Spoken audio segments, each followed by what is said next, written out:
দর্শক শ্রোতা বন্ধুরা, রেডিও ভেরিতাস এশিয়া বাংলা বিভাগের পক্ষ থেকে মহজ্জীবন অনুষ্ঠানে আপনাদের স্বাগত জানাচ্ছি। আজকে আমরা জানব মহামতি আলেকজান্ডারের জীবনী। মহামতি আলেকজান্ডার, যিনি ইতিহাসে আলেকজান্ডার দ্য গ্রেট নামে পরিচিত, তিনি ছিলেন এক বিস্ময়কর যোদ্ধা, মহান সেনাপতি ও বিশ্বজয়ী রাজা। তিনি তার অসাধারণ বুদ্ধিমত্তা, কৌশল ও সাহসিকতার জন্য ইতিহাসে চিরস্মরণীয় হয়ে আছেন। আলেকজান্ডার খ্রিস্টপূর্ব ৩৫৬ সালে মেসিডোনিয়া নামক রাজ্যে তার পিতা রাজা ফিলিপ দ্বিতীয় এবং মা রানী অলিম্পিয়াসের পরিবারে জন্মগ্রহণ করেন। ছোটবেলা থেকেই আলেকজান্ডার ছিলেন বুদ্ধিমান, সাহসী এবং জ্ঞানে আগ্রহী। তার আরও একটি বিশেষ পরিচয় হল তিনি গ্রিক দার্শনিক অ্যারিস্টটলের শিষ্য ছিলেন। অ্যারিস্টটলের শিক্ষায় তিনি সাহিত্য, দর্শন, বিজ্ঞান ও নৈতিকতা সম্বন্ধে গভীর ধারণা লাভ করেন।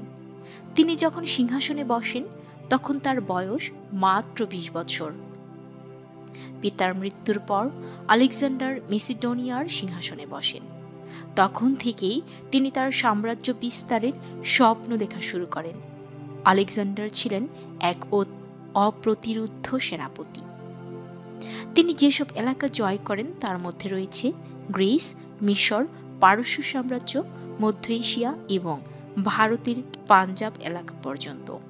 আলেকজান্ডার তার জয়কৃত অনেক অঞ্চলে আলেকজান্দ্রিয়া নামে শহর গড়ে তোলেন। সবচেয়ে বিখ্যাত হল মিশরের আলেকজান্দ্রিয়া, যা পরবর্তীতে বিজ্ঞান, জ্ঞান ও সংস্কৃতির এক কেন্দ্র হয়ে ওঠে। বিজয় জয়ের স্বপ্ন যখন বাস্তবায়নের পথে, তখনই তার হঠাৎ অসুস্থতা শুরু হয়।